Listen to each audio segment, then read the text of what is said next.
Graças e paz a todos, boa tarde. Nós estamos com mais um vídeo a respeito das lições bíblicas da Igreja Batista Aliança, da classe Maturidade Cristã, onde hoje nós vamos iniciar, na verdade, a lição 5, que é o discípulo e a igreja, certo?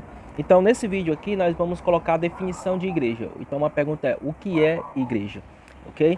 Então, lá em Mateus, capítulo 16, no versículo 18, diz assim: E digo-te ainda que tu és Pedro, e sobre esta pedra edificarei a minha igreja, e as portas do inferno não prevalecerão contra ela. Então, uma primeira coisa que nós devemos pontuar é que existe a igreja na Bíblia no sentido universal, né? Que é não universal a igreja universal, mas universal no sentido de uma população grande, de todo o mundo, certo? Que é a igreja invisível, que também é chamada de igreja universal ou igreja invisível, que é todos os salvos, que é a noiva de Cristo, né? Que é essa noiva que Cristo vai voltar e vai vir buscar a sua igreja. Então, a igreja no sentido de todos os salvos, né? Então, essa é a igreja invisível, ou igreja universal. E tem um segundo sentido, que é o sentido da igreja local, né? Ou então denominacional, né? Ou congregacional, que é uma referência ao local da reunião, né? Ao templo, né?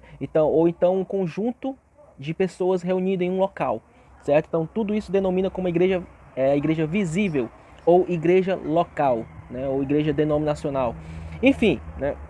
Então tem esses dois sentidos de igreja nas escrituras.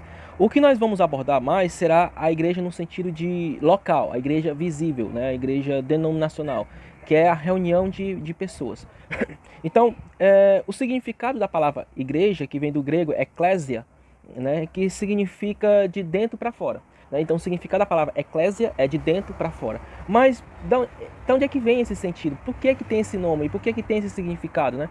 Então, isso tem tudo a ver com a função da igreja, certo? Nós vamos abordar a respeito da função da igreja em um outro vídeo. Mas, o sentido maior da igreja, né? Então é exatamente essa união de pessoas. Então o primeiro significado da igreja, né? O primeiro sentido que eu vou colocar aqui é a respeito do companheirismo, o grupo de companheirismo, né?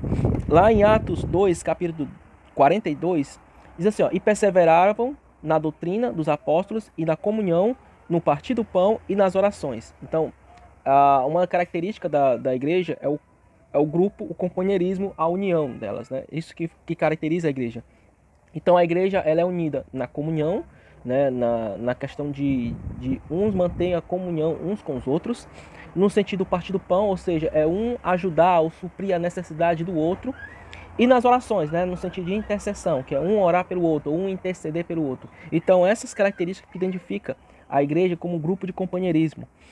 A segunda característica que a igreja tem, ela é um corpo, né? Lá em Colossenses, no capítulo 1, no versículo 18, vamos só dar uma olhada aqui. Colossenses capítulo 1, versículo 18, diz assim: E também é a cabeça do corpo, que é a igreja, é o princípio, o primogênito dentre os mortos, para que tudo tenha em tudo tem um primeiro lugar, né? Então a igreja, ela é o corpo de Cristo, certo? Cristo é o cabeça e a igreja, ela é o corpo, né? A Romanos 12 também ele dá essa característica. Vamos ver aqui. Romanos capítulo 12. Pronto, em Romanos capítulo 12, no versículo, pegando o versículo 4, né, em diante, Paulo ele faz uma explicação de que assim como o corpo ele tem muitos membros, né, então assim é a igreja. A igreja é formada por várias pessoas diferentes, né, e não estou dizendo que são pessoas perfeitas, mas são pessoas diferentes que têm os seus erros, têm as suas falhas, mas também têm suas qualidades, têm os seus talentos e têm os seus dons. E cada um usa o seu dom para a edificação da igreja, né? Então é por isso que tem esse sentido da palavra igreja, né? De dentro para fora, né? Então é tipo esse mecanismo de que as pessoas elas entram na igreja doentes, né? A igreja como um hospital, e entram doentes e uns vão tratando os outros, e quando um já está melhor e vai começar a tratar outros também, através dos seus dons, através das suas habilidades que Deus concede, certo? Então tudo é um mecanismo. Então tem umas pessoas que ajudam no ensino, tem outras pessoas que ajudam na intercessão, tem outras pessoas que ajudam na pregação, tem outros que ajudam no louvor, e assim vai. Todo esse mecanismo vai funcionando, que é chamado de igreja. Então cada um vai trabalhando dentro da igreja, dentro desse mecanismo, usando os seus dons, né? Outra característica da igreja, ela é um templo espiritual, né? Então, lá em 1 Pedro 2:5, vamos dar uma olhada aqui. Vamos lá, 1 Pedro 2, né, no capítulo 2, versículo 5, diz: E vós também, como pedras vivas, sois edificados como casa espiritual, para seres sacerdote santo, a fim de oferecer sacrifícios espirituais aceitáveis a Deus por meio de Jesus Cristo. Ok? Então, a casa de Deus, né, o templo de Deus, ele é um local, é uma casa espiritual, um templo espiritual, onde... O que significa casa espiritual? Significa que ela é o templo do Espírito. O Espírito Santo, ele habita em nós, sim. Então, nós somos o templo do Espírito Santo. No momento em que há uma reunião dos salvos, ali passa a ser a habitação do Senhor no meio dos salvos. Então, isso deve refletir uma vida espiritual, certo? Então, a igreja, ela deve trabalhar em torno do crescimento espiritual dos seus membros, ok? Então, o sentido desse texto, em 1 Pedro 2,5, é de quem são as pedras vivas. São pessoas, né, que é a igreja. Né, e a casa espiritual é o templo do Espírito Santo. E ainda nesse texto de Pedro, ele fala a respeito de sacrifício. Né? Do que será esse sacrifício?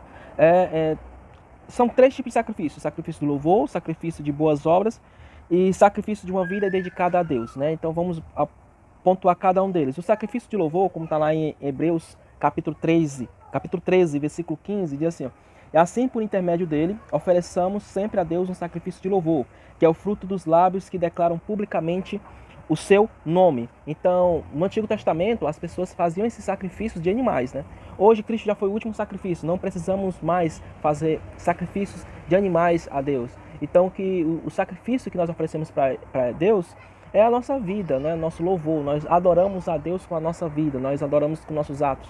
Seja por cântico, seja por dança, seja por salto, seja de qualquer forma. A palavra louvor significa elogio, então nós vamos oferecer a Deus elogios, vamos exaltar a Deus. Então todo louvor, ele deve ser elogios, engrandecimentos a Deus. Outro tipo de sacrifício que nós podemos ver ainda em Hebreus é o sacrifício de boas obras, né? Em Hebreus, no versículo posterior, no versículo 16, capítulo 13, versículo 16: Mas não vos esqueçais de fazer o bem e repartir com os outros, porque Deus se agrada de tais sacrifícios. Então isso deve estar dentro da igreja. Essas boas obras, um ajudando o outro, um suprindo com a necessidade do outro, certo? Então aqueles que têm mais condições ajudam sempre os que têm menos condições. Então, e assim vai, né? Então esse tipo de sacrifício que nós fazemos em fazer doações, em ajudar outras pessoas, ela é um sacrifício a Deus, é um louvor a Deus, certo? E por fim, o sacrifício de uma vida dedicada a Deus, né? Então lá em Romanos capítulo 12, no versículo 1 e 2, diz assim: Portanto, irmãos, exorto-vos que pela compaixão de Deus que apresentei o vosso corpo como sacrifício vivo, santo e agradável a Deus, que o vosso culto racional. Então a entrega da nossa vida a Ele, né, ele é um sacrifício vivo a Deus. No momento que nós entregamos, dizemos a Deus: Senhor, toma conta da minha vida, né? Então tudo que eu fizer é para que seja feita a tua vontade na minha vida. Eu quero dedicar minha vida, eu quero dedicar meus talentos, eu quero me dedicar aos meus dons, dedicar minha família toda a ti. Então esse sacrifício, a entrega da sua vida a Deus, esse é um sacrifício, né, de uma vida dedicada a Deus, que deve ser feita dentro do âmbito da igreja, né? Então nos próximos vídeos nós vamos estudar a respeito da origem da igreja. Vamos estudar também sobre os oficiais da igreja, né? Que nós temos muitos cargos na igreja, mas quem são realmente os oficiais da igreja? E também vamos ver a missão dessa nova comunidade, né? Qual é a missão da igreja, para finalizar, ok? Te vejo nos próximos vídeos.